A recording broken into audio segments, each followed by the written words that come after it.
Pernahkah kamu membaca sebuah buku yang tidak hanya membuka pikiranmu, tapi juga mengguncang jiwa? Ya, buku ini merupakan kumpulan dari pidato, tulisan, dan pemikiran Bung Karno, sang proklamator kita. Kalau kau pernah bertanya, apa yang membuat Soekarno begitu membakar semangat rakyat? Maka buku ini adalah jawabannya dengan judul Di Bawah Bendera Revolusi Jilid 1. Bukan hanya sekedar kumpulan tulisan politik, ini adalah nyawa dari perjuangan. Ini adalah gema dari sebuah bangsa yang hendak merdeka. Dan ini adalah cerminan dari seorang pemimpin yang tak pernah diam. Apa yang bikin buku ini keren? Karena buku ini menyimpan berbagai dokumen-dokumen penting dari tahun 1926 sampai awal kemerdekaan. Di situ kita bisa melihat bagaimana Bung Karno berpikir soal revolusi, nasionalisme, kolonialisme, dan bagaimana cara membangun identitas bangsa Indonesia. Oleh karena itu, Bung Karno di sini bukan hanya menjadi seorang orator yang jago pidato saja, tapi juga menjadi otak di balik konsep revolusi dan ideologi bangsa Indonesia.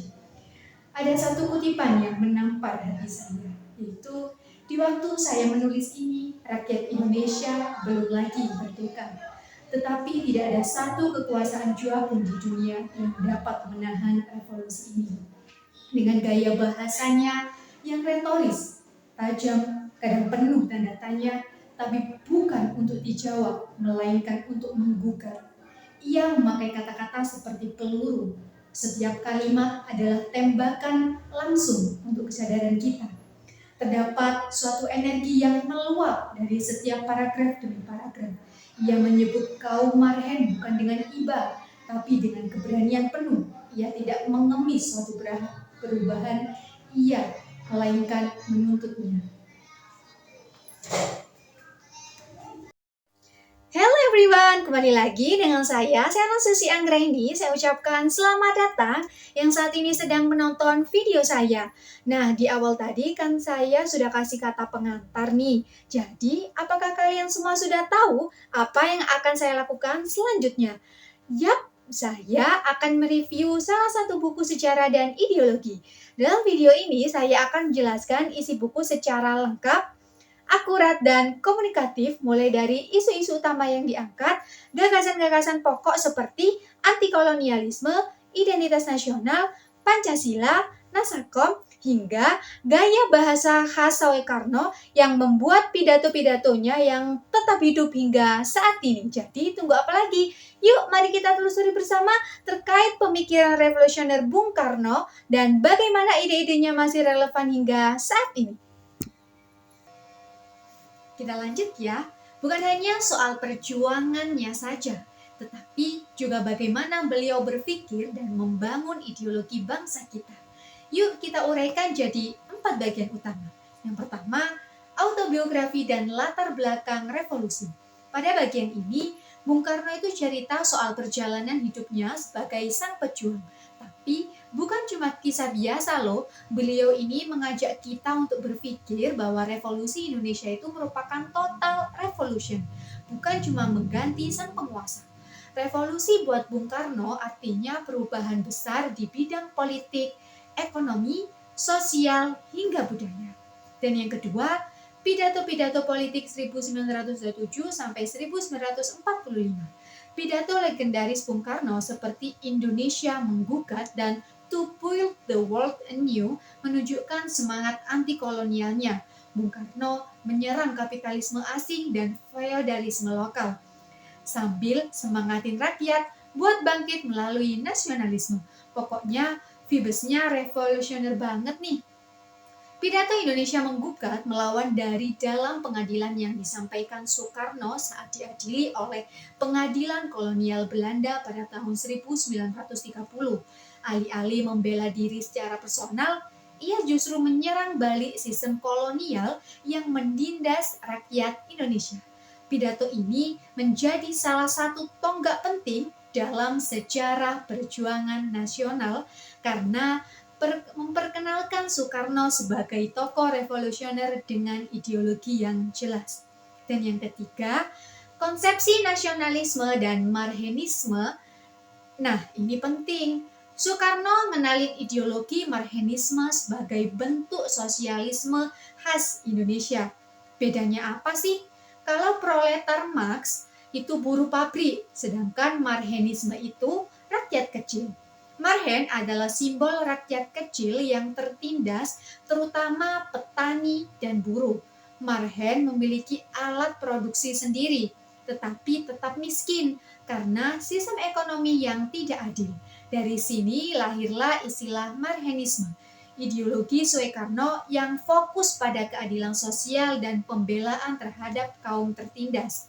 Marxisme fokusnya pada perjuangan nasib rakyat kecil. Dan yang keempat, persatuan sebagai kunci revolusi. Bung Karno yakin tanpa adanya persatuan, revolusi bakal gagal. Makanya muncullah gagasan Nasakom menggabungkan antara nasionalisme, agama, dan komunis dengan tujuan supaya bangsa ini tidak terpecah belah gara-gara perbedaan ideologi. Karena buat beliau revolusi itu cuma bisa jalan kalau kita satu barisan. Tidak hanya itu, buku ini juga membahas isu-isu sentral dan gagasan utama. Yang pertama, anti-kolonialisme. Melawan penjajahan dalam segala bentuk, penolakan terhadap kolonialisme menjadi benang merah dari seluruh isi buku ini. Soekarno melihat penjajahan itu bukan hanya sebatas pendudukan fisik, tetapi juga penguasa mental dan budaya. Ia menekankan bahwa bangsa Indonesia itu harus bebas dari dominasi asing, baik dalam bentuk penjajahan langsung maupun ketergantungan ekonomi politik terhadap negara besar. Prinsip berdikari atau berdiri di atas kaki sendiri menjadi solusi utama yang ia tawarkan. Indonesia harus mandiri secara ekonomi, politik, dan budaya. Dan yang kedua, membangun identitas nasional. Soekarno tidak ingin Indonesia meniru ideologi asing secara mentah-mentah. Ia percaya bahwa Indonesia bangsa harus dibangun dari akar budaya, agama, dan pengalaman rakyat itu sendiri. Bagi Soekarno, kebangsaan itu adalah gabungan antara nilai-nilai universal dan konteks lokal. Ia ingin lebih agar Indonesia itu punya jalannya sendiri, bukan menjadi tiruan negara lain. Dan yang ketiga, persatuan dan Pancasila. Persatuan menjadi fondasi utama dalam memperjuangkan kemerdekaan dan pembangunan bangsa. Indonesia yang terdiri dari berbagai suku, agama, dan budaya harus bersatu. Soekarno akhirnya menawarkan Pancasila sebagai dasar pemersatu yang inklusif dan lahir dari nilai-nilai asli masyarakat Indonesia. Bagi Soekarno, Pancasila bukan produk barat, melainkan hasil dari perenungan terhadap jati diri bangsa. Dan yang keempat, Nasakom menyatukan kekuasaan bangsa. Konsep Nasakom, nasionalis, agama, komunis, adalah upaya Soekarno untuk menyatukan tiga kekuatan besar dalam masyarakat Indonesia.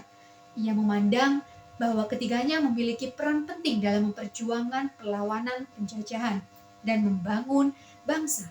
Nasakom bukan sekedar kompromi politik, tetapi strategi ideologi dalam menjaga stabilitas nasional dan mendorong revolusi. Ide ini juga menjadi dasar dari sistem demokrasi terpimpin. Dan yang kelima, gerakan non-blok. Soekarno melihat Indonesia sebagai bagian dari dunia yang lebih luas. Ia menolak untuk berpihak pada blok barat atau timur dengan perang dingin. Sebaliknya, ia melopori gerakan non-blok bersama negara-negara Asia dan Afrika. Ia juga terus menggaungkan konsep berdikari, yaitu kemandirian dalam segala hal sebagai wujud kemerdekaan sejati. Di bawah bendera revolusi jilid 1, bukan hanya kuat secara retorika, tetapi juga berdasar pada realitas dan teori yang matang. Soekarno tidak sekedar berpidato, ia menyusun argumen demi argumen berdasarkan pengalaman nyata rakyat dan pemikiran ideologi yang mendalam. Berangkat dari realitas rakyat, tulisan Soekarno itu lahir dari penderitaan nyata rakyat, kemiskinan, ketimpangan sosial, dan penindasan kolonial. Ia menulis dari pengalamannya langsung, bukan imajinasi. Dilihat dari sintesis timur dan barat, Soekarno itu meramu Marxisme, Islam dan nasionalisme Asia menjadi ideologi khas Indonesia. Ia tidak menyalin secara mentah-mentah teori tersebut, tetapi menyesuaikannya dengan kondisi bangsa, menciptakan sintesis yang konstektual dan membumi. So, di bawah bendera revolusi bukan hanya sekedar catatan sejarah atau kumpulan pidato saja. Buku ini telah mencerminkan perjalanan, pemikiran, dan perjuangan Soekarno dalam membebaskan dan membangun Indonesia. Buku ini menjadi referensi penting untuk memahami dasar-dasar ideologi Indonesia, khususnya tentang kemerdekaan, persatuan, keadilan, hingga peran Indonesia dalam tatanan dunia. Buku ini penuh dengan retorika khas Soekarno dengan bahasanya yang memikat, membakar semangat, dan menyentuh perasaan nasionalisme. Jadi, apa pelajaran dari buku ini bagi generasi muda sekarang? Yang pertama, bahwa kemerdekaan ini bukan akhir, tetapi awal dari perjuangan untuk membangun keadilan sosial. Yang kedua, bahwa ideologi bila berpihak pada rakyat kecil itu bisa menjadi senjata revolusi. Yang terakhir, bahwa politik itu bukan sekedar kekuasaan tetapi pengabdian. Jadi, kalau kamu ingin tahu kenapa bangsa ini bisa merdeka bukan cuma karena senjata, tapi karena gagasan-gagasan, maka bacalah buku ini.